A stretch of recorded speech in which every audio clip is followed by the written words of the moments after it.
Kisah ini berasal dari kitab yang berjudul Durratun Nasihin, karangan dari ulama Utsman bin Hasan bin Ahmad bin Asyakir Al-Kaubawi. Al-Kisah hiduplah seorang pemuda Madinah yang pekerjaannya sebagai penggali kubur. Selain dia bertugas menggali kubur, ketika ada warga yang meninggal dunia, dia juga sering mencuri berbagai barang-barang yang berharga yang dikuburkan bersama jenazah. Pencurian ini selalu dilakukan ketika keluarga jenazah pergi meninggalkan area perkuburan. Biasanya setelah ditimbun, kemudian tanah ia gali kembali. Kuburan demi kuburan ia biasa ambil barang tersebut daripada jenazah yang pernah ia kuburkan. Bahkan dia kerap sekali mengambil kain kafan jenazah yang dianggap sebagai kain kafan yang memiliki harga yang mahal. Sampai pada suatu hari, ada seorang gadis di Madinah yang meninggal dunia. Gadis ini terkenal dengan kecantikannya yang luar biasa dan termasuk wanita tercantik ketika itu yang masih belum menikah. Dan selain daripada kecantikannya, gadis ini juga terkenal dengan kesolehannya, selalu menjaga pandangan, merupakan orang yang hafal kepada Al-Quran dan taat dalam beragama, dan pandai sekali menjaga diri, entah itu berpuasa ataupun sampai menahan pandangannya dari lawan jenis di kota Madinah. Sehingga tidak sedikit dari para sahabat, dari para laki-laki Madinah yang sangat ingin melamar kepada gadis tersebut. Namun qadarullah, takdir Allah berjalan lain. Allah Subhanahu wa ta'ala lebih menyayangi gadis ini, dan kemudian gadis ini meninggal dunia. Ketika gadis ini meninggal dunia, si pemuda penggali kubur ini memulai aksi bejatnya. Pertama-tama dia ambil kain kafannya. Nah, pada saat membuka semua kain kafan si gadis tersebut, terlihatlah kecantikan dari wajah dan tubuh, sehingga membuat mata si pemuda tersebut terpesona karena melihat begitu indahnya tubuh yang dimiliki atau pesona yang dimiliki oleh wanita tersebut, sekalipun sudah dalam keadaan menjadi mayit. Tanpa berpikir panjang, si pemuda ini langsung melampiaskan syahwat bejatnya kepada jenazah gadis tersebut. Setelah itu, pemuda ini menutup kembali kuburan itu dan ia pulang ke rumahnya. Namun setelah melakukan hal tersebut, dia merasakan seperti dikejar-kejar dosa, dan hal itu membuatnya sangat gelisah. Dan ada kejadian yang terjadi yang ini sangat mencekam ketika di area pemakaman tersebut. Akhirnya pada suatu hari pemuda ini berniat untuk menemui Rasulullah Shallallahu Alaihi Wasallam di Madinah. Ketika itu yang ia temui adalah salah satu sahabat yang dijamin masuk surga, yang berjulukan dengan Al-Faruq atau Umar bin Khattab. Setelah mengucapkan salam kepada Umar, dia kemudian bertanya dengan cemas dan hati-hati. Pemuda ini bilang, "Apa pendapatmu wahai Umar, jika ada seorang yang berzina?" Kemudian dengan tegas Umar menjawab, "Jika dia sudah menikah, dia harus dirajam sampai mati. Jika belum pernah menikah, maka akan dicambuk 100 kali dan diusir dari kampung atau diasingkan selama setahun." Demikian ucap Umar, sebagaimana memang yang tertulis di dalam undang-undang di Madinah saat itu. Lalu pemuda itu bertanya kepada Umar, "Lalu bagaimana ketika seseorang berzina dengan mayit?" Umar pun terdiam. Bulu kuduknya berdiri mendengar pertanyaan pemuda ini. Maka Umar berkata, Sungguh keterlaluan. Aku tak bisa membayangkan sebesar apa dosa orang itu. Memangnya siapa yang berani melakukan pekerjaan seperti itu?" Sambil gemetaran, pemuda ini menjawab, Wahai Umar, aku sendiri yang melakukannya. Apakah Allah masih mau mengampuni perbuatanku ini?" Tanpa berkata apapun, Umar langsung cepat-cepat berjalan masuk ke dalam masjid, dan ia menangis terseduh-seduh. Lantas Rasulullah SAW yang ada di dalam masjid itu heran melihat Umar yang tiba-tiba menangis. Kemudian Rasulullah SAW bertanya kepada Umar, apa yang membuat dirinya sampai bersedih seperti itu, wahai Umar? Lalu Rasulullah SAW bertanya, dan kemudian Umar pun menjawab, wahai Rasulullah, di luar ada seseorang yang membuat bulu kuduku berdiri, dan ia ingin bertobat atas dosa-dosanya. Maka masuklah kita di dalam hadis, yang tentunya hadis ini merupakan suatu hal yang tidak boleh dirubah ataupun tidak boleh didramatisir sedikit pun.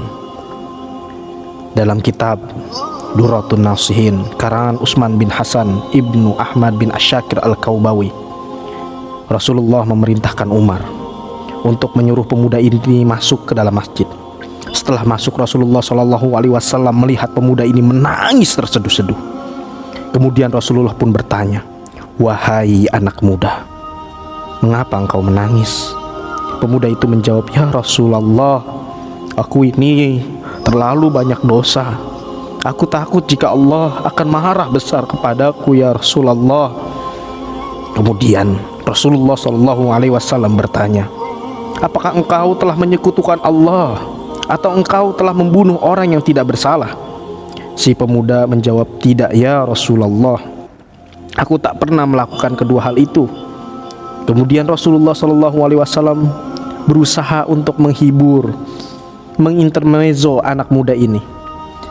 Ketahuilah wahai anak muda, Allah akan mengampuni dosa-dosamu sekalipun dosamu sebesar 7 lipat langit dan bumi. Apakah dosamu sebesar Ummul Kursi? Si pemuda itu menjawab, bahkan lebih besar ya Rasulullah. Kemudian Rasulullah bertanya, apakah dosamu sebesar Ars? Sambil menangis lagi, pemuda itu menjawab, kukira ya Rasulullah lebih besar dari itu. Kemudian Rasul pun bertanya, sebenarnya dosa apa yang kau lakukan? Coba jujur dan katakan padaku.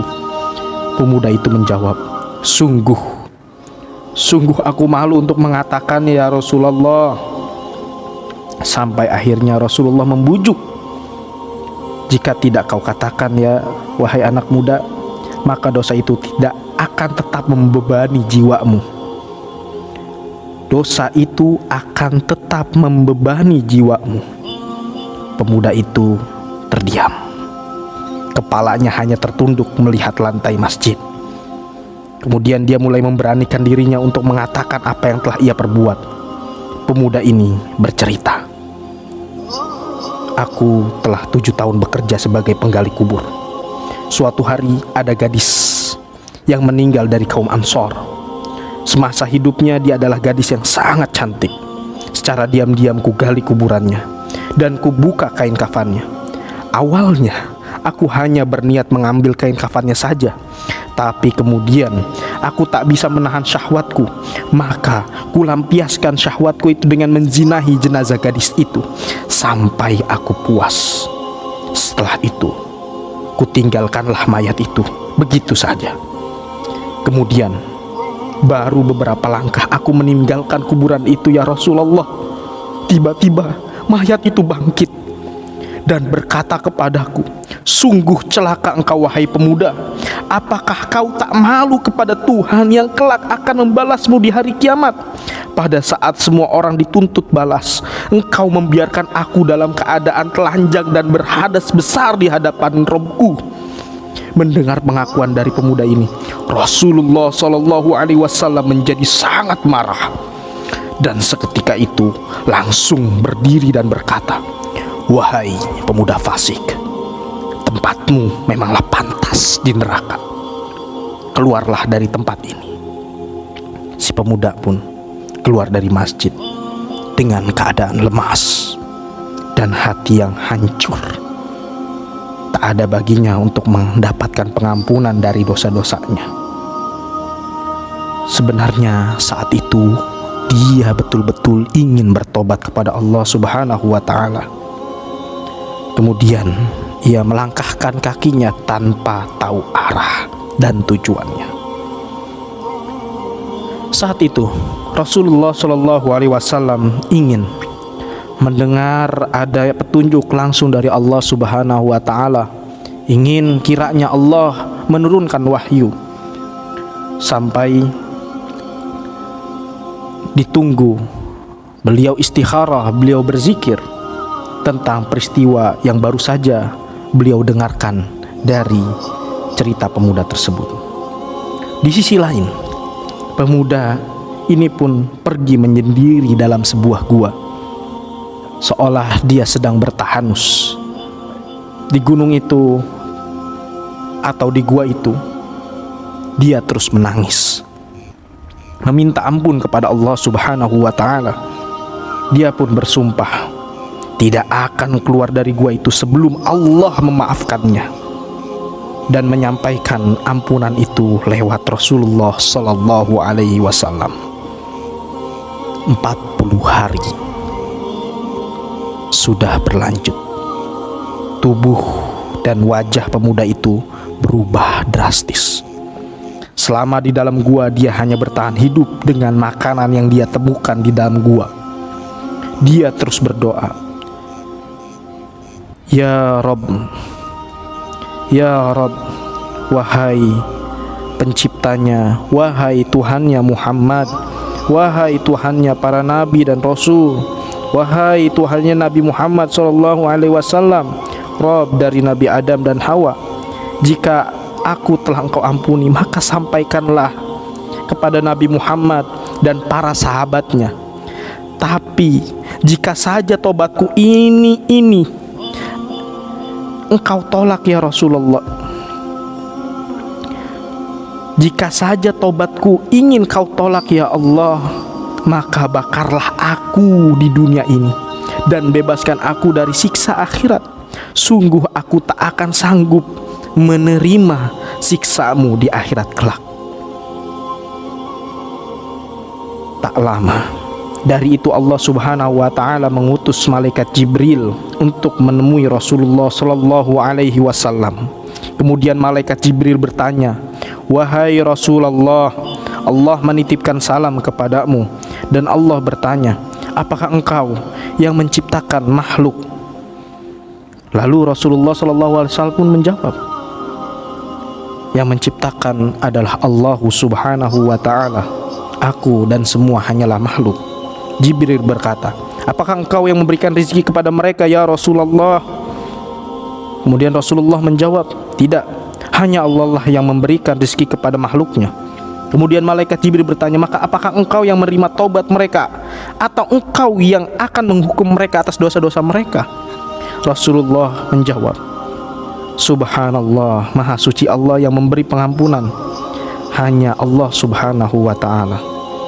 Wahai Rasulullah, Allah berfirman, maafkanlah hambaku karena Allah telah mengampuninya. Kemudian Rasulullah Sallallahu Alaihi Wasallam menyampaikan dan memanggil pemuda itu dan memberitahunya bahwasannya Allah Subhanahu wa Ta'ala telah mengampuni dosanya dan telah menerima tobatnya. Tak lama ketika mendengar berita tersebut, ketika sudah berhadapan dengan Rasulullah, maka pemuda ini meninggal dunia. Dan juga orang-orang yang apabila mengerjakan perbuatan keji atau menganiaya diri sendiri, mereka ingat akan Allah, lalu memohon ampun terhadap dosa-dosa mereka. Dan siapa lagi yang dapat mengampuni dosa selain daripada Allah? Dan mereka tidak meneruskan perbuatan kejinya, sedang mereka mengetahui Al-Quran Surat Al-Imran ayat ke-135. Taubat senantiasa terbuka sekalipun dosa dari seorang hamba berlipat-lipat. Maka Allah Subhanahu wa Ta'ala sangat mencintai orang yang mau bertaubat, orang yang mau kembali, orang yang mau berbenah diri. Kita sebagai hambanya tentunya banyak sekali melakukan dosa dan perbuatan keji yang tidak mana orang lain ketahui. Maka bertaubatlah sebelum Allah Subhanahu wa ta'ala memperhitungkan hal itu di akhirat nanti. Semoga kisah ini bermanfaat teman-teman sekalian, dan kita bisa mengambil dari kisah nyata ini betapa luar biasanya ampunan Allah Subhanahu wa ta'ala, dan betapa luar biasanya azab dari Allah Subhanahu wa ta'ala. Wallahu a'lam bissawab. Jangan lupa like, subscribe, dan nyalakan lonceng agar teman-teman bisa mendapati update video terbaru dari channel ini. Salam dari Anas Anugrah, si calon jenazah yang berharap husnul khatimah. Wassalamualaikum.